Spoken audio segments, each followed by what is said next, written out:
All right, a big thanks to PCB Way for supplying boards for the channel.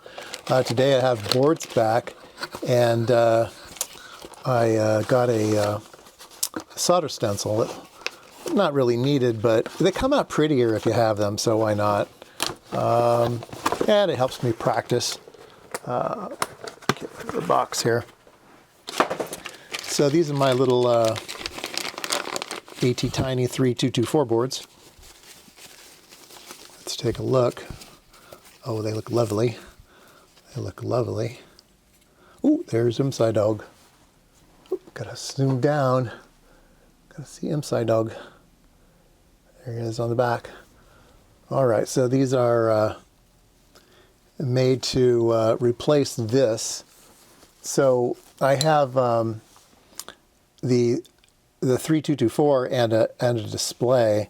This will go right here like this, and it will move the display over onto this board, and then that will give me a lot more room over here, okay? And it has 3 buttons just for fun, so I could add that to a project if I need the buttons. Now, I hesitated over and over again whether to make the board longer and have it do this type of thing where it expand the top and bottom power rails and supplied power to this one. This one's going to require these 2 wires here to power it up. But I thought this would be more universal, and I don't know. I'm going to try it out. I might add it later, but I'm going to try it out like this and see how much I like it. I think I like it this way better, but yeah, we will see.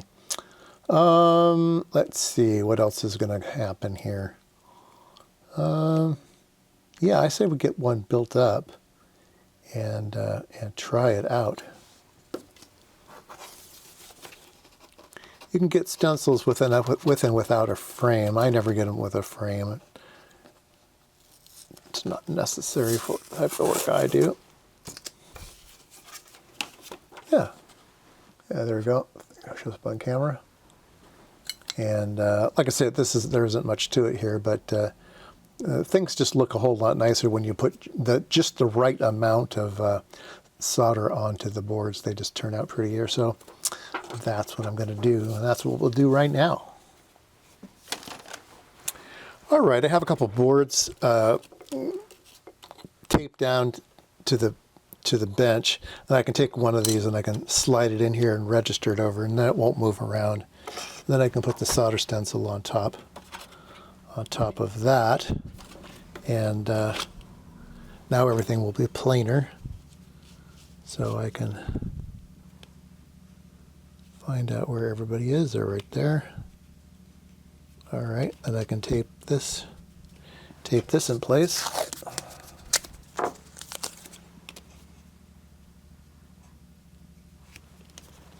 All right, I'll tape it down over here. Now I can lift it up out of the way.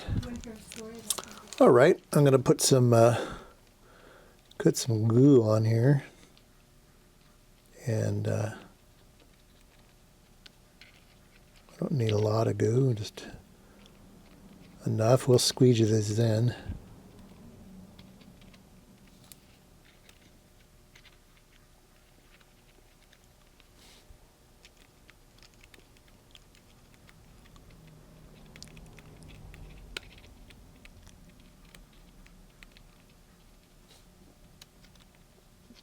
All right, I use Kester EP256, and I got this cool syringe. You can buy these on PCB way cheap. So that's what I use, and we will squeegee those in place. Da, da, da, da. Pretty much done. That one doesn't look quite right up there. So what I'm going to do is I'm going to take a little bit of this solder paste off the edge here, and we'll put it over that one. That one needs to be filled up a little bit better, just that one there. And we will squeegee it off. And I think that's pretty good. And then we can take the tape off of these, flip it up, and the board now has the correct amount of solder paste. I'm going to build 2 of these since I'm here. Let's see if I like it. I'll build more. There's one thing I'm thinking that I missed that I should have put on.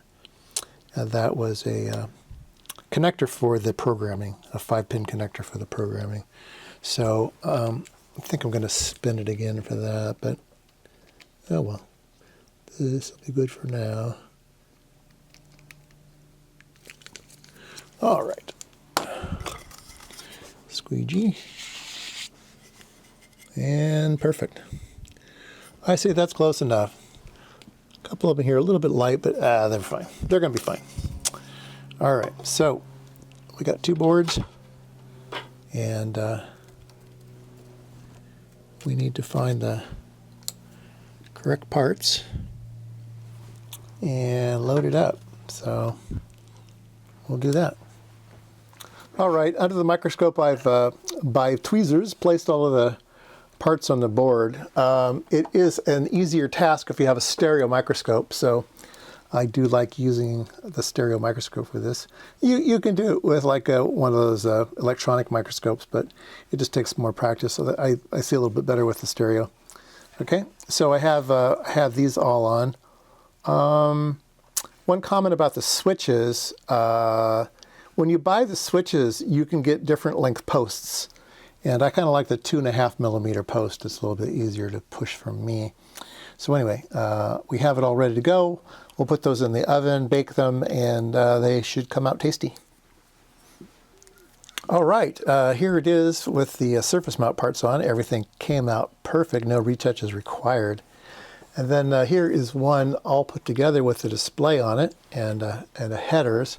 So here's what I had before, right? I had about half of the proto area kind of consumed with this stuff.